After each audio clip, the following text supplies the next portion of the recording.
आज का विषय है आत्मनिर्भर भारत। लेकिन इसके बावजूद भी 2014 से देश 2025 तक की जो यात्रा है वो भारत देश को बहुत ऊंचाइयों तक पहुंचाने की यात्रा की गति में लगातार तेजी आ रही है। और एक तरफ पूरी दुनिया की अर्थव्यवस्था और हमारे भारत की बढ़ती हुई तेज अर्थव्यवस्था और जिस तरह से भारत सामर्थ्यवान बनता जा रहा है विभिन्न क्षेत्रों में, जिस तरह से भारत में जो प्रगति की है वो आज पूरे विश्व में चर्चा का विषय है। उसी का एक बिंदु है आत्मनिर्भर भारत, और इसी से जुड़ा हुआ है हर घर स्वदेशी घर घर स्वदेशी। क्योंकि हमारे प्रधानमंत्री जी का मानना है कि विकसित भारत बनाना है तो इसके दो ही मार्ग हैं, एक है हर घर स्वदेशी और इसके बाद आत्मनिर्भर भारत। यही विकसित भारत को बनाएंगे। तो उसी मार्ग पर आगे बढ़ रहे हैं। प्रधानमंत्री श्री नरेंद्र मोदी जी के दूरदर्शी नेतृत्व में भारत मेक इन इंडिया और आत्मनिर्भर भारत मिशनों के माध्यम से विश्व में एक महत्वपूर्ण विनिर्माण केंद्र के रूप में उभर रहा है। अपने दैनिक जीवन में स्वदेशी उत्पाद अपनाकर और भारतीय उद्यमियों तथा कारीगरों का समर्थन करके हम एक मजबूत और आत्मनिर्भर भारत के निर्माण में योगदान दे सकते हैं। इस प्रेस कॉन्फ्रेंस के माध्यम से मैं लोगों से मेरी अपील है कि इससे जन आंदोलन में करोड़ों भारतीयों के साथ मिलकर स्वदेशी अपनाएं और देश को आत्मनिर्भर बनाएं। आगे बढ़कर के जैसे स्वदेशी, स्वभाषा और स्वभूषा क्यों होनी चाहिए, इससे क्या फायदे होने वाले हैं। तो नंबर 1, भारतीय वस्तुओं का उत्पादन और खरीद बढ़ेगी। भारतीय भाषाएं और ज्ञान प्रणालियां विकसित होंगी। और जो हमारी तीसरी है भारतीय विरासत, डिजाइन और सौंदर्य शास्त्र, इसका विस्तार होगा जिससे नए रोजगार सृजित होंगे। ये तीनों मिलकर विकसित भारत की ओर ले जाते हुए एक आत्मनिर्भर भारत की नींव को मजबूत करेंगे। स्वामी विवेकानंद जी ने ये भी कहा था कि आत्मनिर्भरता ही भारत का लक्ष्य होना चाहिए, और युवाओं को उन्होंने संदेश दिया था, उठो जागो और लक्ष्य की प्राप्ति के लिए प्राप्ति होने तक रुको नहीं। महर्षि अरविंदो ने भी यही कहा था कि विश्व गुरु कहा था भारत को, और इसके पीछे उन्होंने कहा था कि हमारे योग, वेदांत और उपनिषद ज्ञान जो है जो विश्व में भारत को विश्व गुरु बनाते हैं। दंतोपंत ठेंगड़ी जी ने भी 19वीं शताब्दी के समय पर स्वदेशी को आत्मनिर्भर भारत की शुरुआत कहा था। और आज हमारे प्रधानमंत्री नरेंद्र मोदी जी ने जिस तरह से पूरे दुनिया के सामने अपनी जो वर्तमान में जो प्रयास थे, उन प्रयासों का जो परिणाम है उसको जो बताया है, उसके आधार पर मैं आपसे निवेदन कर रहा हूँ। सशक्त व्यवसाय, सशक्त भारत। 14 प्रमुख क्षेत्रों में वर्तमान में 1.97 लाख करोड़ की PLI योजनाएं चल रही है। वर्तमान में दुनिया की चौथी सबसे बड़ी अर्थव्यवस्था भारत की, और 2030 तक अनुमानित है कि 7.3 ट्रिलियन डॉलर की GDP के साथ तीसरी सबसे बड़ी अर्थव्यवस्था बनने के राह पर चल रहा है भारत। मेक इन इंडिया के तहत 667 अरब डॉलर FDI का निवेश अभी तक आ चुका है भारत में।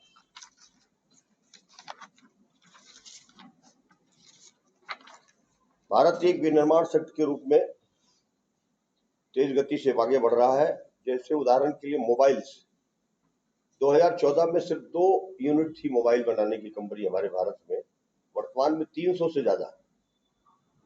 और वर्तमान में जो मोबाइल बिक रहे हैं 99.2% मोबाइल अब मेड इन इंडिया है भारत में। निर्यात में 1500 करोड़ से बढ़कर के 2 लाख करोड़ से ज्यादा हो गया। खिलौना आयात में 52% उसकी जो पहले हम खरीदते थे उसकी आयात कम हुआ हमारा, और निर्यात बढ़ाने में 239% बढ़ा है। और 153 देशों में इसका व्यापार बढ़ा है हमारे देश का। ऑटोमोबाइल्स में ट्रैक्टर निर्माण में विश्व का पहला देश भारत है, ट्रैक्टर निर्माण।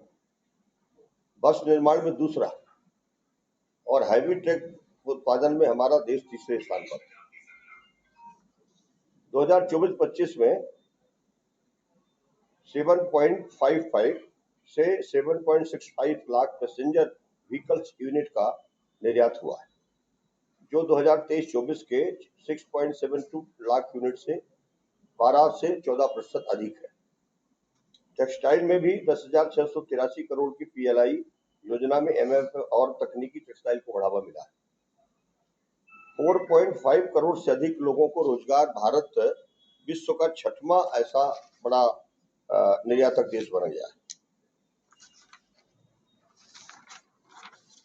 रक्षा के क्षेत्र में भी जो आत्मनिर्भरता बढ़ी है, उसमें 34 गुना हमारा निर्यात बढ़ा है। पहले 686 करोड़ का था 2013-14 में, आज बढ़कर के वो 30,622 करोड़ हो गया। स्वदेशी प्रणालियां, नागास्त्र, ड्रोन, आकाश तीर, डिफेंस शामिल है। ये सब अब भारत में निर्माण होने लगे। ब्रह्मोस का निर्माण भारत में होने लगा। स्वदेशी लड़ाकू विमान तेजस LCA Mk1 का सक्रिय उत्पादन शुरू हो चुका है। फिलीपींस को $374.96 मिलियन के संयुक्त भारत रूस उद्यम के तहत ब्रह्मोस सुपरसोनिक मिसाइल्स का निर्यात। भारत अकेला सप्लायर है दुनिया में दवाइयों का। भारत का निर्यात 200+ देशों में, US की 40% और UK की 25% दवाइयां भारत से जाती है। बायोटेक स्टार्टअप में 142% की वृद्धि हुई है। 800 से ज्यादा उत्पाद विकसित हुए हमारे देश में। महिला उद्यमिता सशक्तिकरण। 10 करोड़ महिलाएं SHG के माध्यम से लगभग 9 लाख करोड़ का समर्थन इनको मिला है। जो SHG ग्रुप में 10 करोड़ महिलाएं काम कर रही हैं, उनको सरकार की तरफ से जो सहयोग। ऑप्टिकल फाइबर 10 करोड़ किलोमीटर वार्षिक उत्पादन से बढ़कर के 100% देशों को निर्यात हो रहा है। UPI जून 2025 में 24.3 लाख करोड़ के लेन देन था। वर्तमान में 675 बैंक जुड़े हुए हैं। 491 मिलियन उपयोगकर्ता है और 65 मिलियन व्यापारी हैं इसके साथ।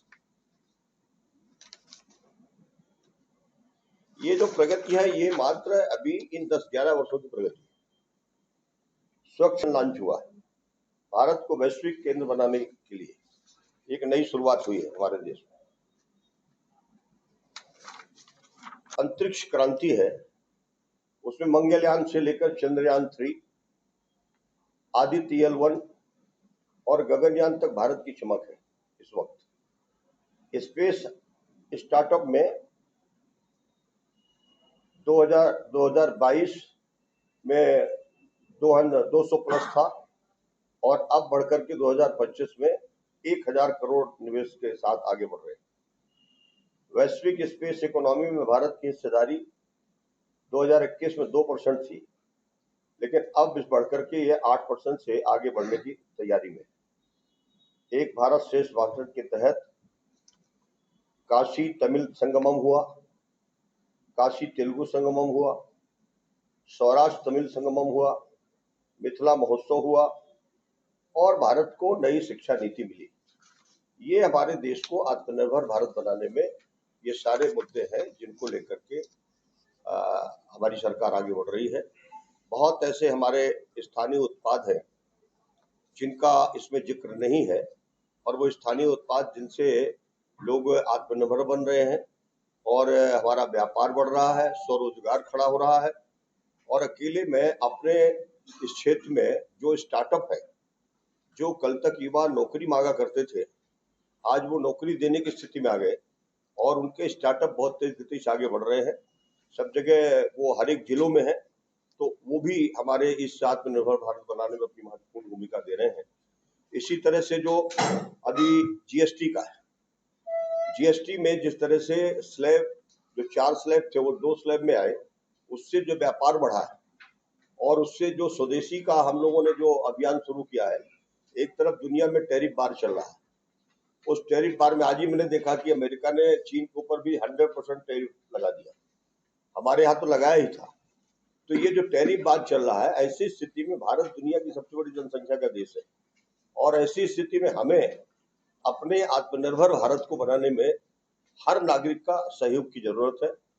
मेरी अपील है देशवासियों से कि प्रधानमंत्री नरेंद्र मोदी ने जिस तरह से इन 11 वर्षों में देश की इकोनॉमी को मजबूत किया है, विभिन्न सेक्टरों को मजबूत करके जो रिफॉर्म किया है, उस रिफॉर्म को बढ़ाते हुए हम सबका अपना योगदान हो ताकि हम एक आत्मनिर्भर भारत देश को बना सके। इस दिशा में आगे बढ़ रहे हैं विभिन्न क्षेत्रों में, कोई अकेले एक क्षेत्र में नहीं। आज इंफ्रास्ट्रक्चर देखिए तो हमारे इंफ्रास्ट्रक्चर इतने जबरदस्त है कि जिससे भारत की कनेक्टिविटी बढ़ी, चाहे वो एयर कनेक्टिविटी हो, चाहे वो रोड कनेक्टिविटी हो, चाहे रेल कनेक्टिविटी हो, चाहे वाटर कनेक्टिविटी हो, इन सब का फायदा देश को मिला है। और देश की जो बेरोजगारी है, बेरोजगारी में जो सबसे बड़ा काम हुआ है कि नए रोजगार सृजित हों, और नए रोजगार सृजित होने का काम बहुत तेज गति से चल रहा है और नए नए स्टार्टअप जो खड़े हो रहे हैं, उन नए नए स्टार्टअप से हमारे नए रोजगार सृजित हो रहे हैं। अभी आज ही मैं पढ़ रहा था कि नीति आयोग ने कहा है कि आने वाले समय में लगभग 40 से 50 लाख से ज्यादा नए रोजगार खड़े होंगे। 40 से 50 लाख नए रोजगार खड़े होंगे और उसका फायदा हमारे देश के युवाओं को मिलेगा। तो आत्मनिर्भर भारत सिर्फ अकेला हमारी सरकार का लक्ष्य नहीं है, न प्रधानमंत्री जी का। पूरे देश में मना रही है जीएसटी महोत्सव। ये दर घटाई आपकी सरकार है, बढ़ाया किसने था इस दर को, लागू किसने? देखिए, जीएसटी एक काउंसिल है और सभी राज्य के वित्त मंत्री उसके सदस्य हैं। सरकार किसी भी पार्टी को सवाल उससे नहीं है और उसमें भारत सरकार के जो हमारे वित्त मंत्री हैं वो मात्र उसके सदस्य हैं और ये जीएसटी काउंसिल तय करती है। लेकिन इसमें चूंकि जो रिस्क है वो रिस्क भारत सरकार ने कवर करने की बात कही कि जो राज्यों के अगर आय में कमी होती है जीएसटी कलेक्शन में, तो उसकी भरपाई हमारी केंद्र सरकार करेगी। ये शुरू से रहा उसमें प्रावधान। और ये बात कही तो लोगों को लगा कि जो जरूरत हमारा जो मिडिल क्लास है, जो लोअर क्लास है, जो महंगाई इतनी नहीं उसको बर्दाश्त कर पा रहा, तो उसके लिए उन्होंने एक तरीका निकाला कि जो 18% का स्लैब था उसको 5 में ला दिए और जो 28% था उसको 18 में ला दिए। तो ये जो 2 स्लैब हो गए, 5 और 18, इससे हमारी जरूरत का सारा सामान सस्ता हुआ। मिडिल क्लास जो थोड़ा सा सुविधा, पैसा कमा करके थोड़ा सा सुविधा चाहता है, उसको भी तमाम सारी चीजों में रियायत हुई, चाहे ऑटोमोबाइल सेक्टर में हो, चाहे इलेक्ट्रॉनिक सेक्टर में हो। जैसे हमारी जरूरत के लिए जो दवाइयाँ 30 तरह की दवाइयाँ, जो कैंसर जैसी रोगों की दवाइयाँ थी वो टैक्स में थी, अब वो बिना टैक्स की हो गई पूरी तरह से, उसका फायदा लोगों को मिलेगा। इसी तरह से जो जरूरत का सामान था हमारे हर एक आदमी को, वो सामान सस्ता हुआ है, बर्तन सस्ते हुए हैं, इलेक्ट्रॉनिक सस्ता हुआ है।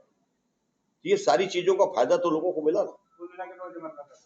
निश्चित तौर पर रोजमर्रा की जरूरत की चीजें। जीएसटी और पेट्रोल को, पेट्रोल और डीजल को जीएसटी में क्यों शामिल नहीं करती? ये देखिए विषय आया था, जीएसटी काउंसिल ने उसको नहीं माना। क्यों? राज्य सरकारों का अपना एक अलग सोचना है कि हम पेट्रोल डीजल से जो इनकम ले रहे हैं, शराब से जो वो ले रहे हैं रेवेन्यू, वो उसको उन्होंने अलग रखा। तो इस वजह से उनको हम मान लिया गया कि भाई ठीक है, राज्य अपना करें जो कर रहे हैं, इसका उससे ताल्लुक नहीं है। लेकिन रेट तब भी नहीं बढ़ना चाहिए, इस दिशा में जीएसटी काउंसिल की हमेशा सिफारिश रही है राज्यों को। आपने आत्मनिर्भर भारत पूरे एक सिस्टम की होती है, इसमें कोई दो राय नहीं। चाहे वो मैन्युफैक्चरर हो, चाहे उसको लाइसेंस देने वाले हो, चाहे उसकी गुणवत्ता की जांच करने वाले हो, मार्केट में कोई चीज आते आते जितने स्टेज से गुजरती है उसके रिस्पॉन्सिबल तो सारे लोग। अब ये विषय चूंकि जो हुआ है वो जांच का विषय है, बहुत गहराई से उसकी जांच पड़ताल चल रही है और बहुत दुर्भाग्यपूर्ण घटना है, नहीं होनी चाहिए और बहुत दुखद है और सब दुखी हैं इससे। और ये जो आप कह रहे हैं, तो देखिए रिस्पॉन्सिबिलिटी तो हम सबकी है, हर किसी के अपने काम की जवाबदारी है, तो वो तो सुनिश्चित करना ही पड़ेगा। मेड इन इंडिया की बात कर रहे हैं जी, मेड इन इंडिया की बात आपने की है, आप लोग कितना अपना है? जैसे रवि किशन जी बाहर की गाड़ी पहने थे, मुख्यमंत्री जी ने बोला भी। देखिए, मेरा एक मानना है कि ये नहीं है कि आप सारा कुछ एक साथ त्याग कर सकते हैं। आप अपनाइए, कुछ ना कुछ चीजों को अपनाते चलिए, धीरे धीरे हो जाएगा। जैसे हमारे यहाँ बहुत सारी चीजें नहीं बनती थी, अब बनने लगी हैं। मेक इन इंडिया अब बनने लगी। देखिए, पहले हम विदेशी सामान क्यों खरीदते थे? क्वालिटी है इसलिए उसको खरीदते थे। अब भारत इतना सक्षम हो गया कि खुद क्वालिटी का सामान बनाने लगा, इसलिए हमें अपनी जरूरत का सामान यही मिल जाएगा तो हम ये खरीदेंगे। देखिए, ऑनलाइन लेन देन हुआ है। पहले तो ये सब कैश ट्रांजैक्शन में था, और कैश ट्रांजैक्शन की कहानी तो इतनी जबरदस्त थी कि सरकार को पता ही नहीं चलता था कितने का लेन देन हो गया बाजार में। अब जब से जीएसटी आया तो ऑनलाइन सब कुछ हो गया है, सब कुछ दिखता है, तो बैंकों में पैसा भरा हुआ है। व्यापारी भी बहुत खुश है। व्यापारी को अब ये स्थिति हो गई है कि पहले व्यापार को अपने व्यापारी को व्यापार बढ़ाने के लिए किसी न किसी से सिफारिश करानी पड़ती थी कि हमारी लिमिट बढ़ा दो। अब जरूरत नहीं है।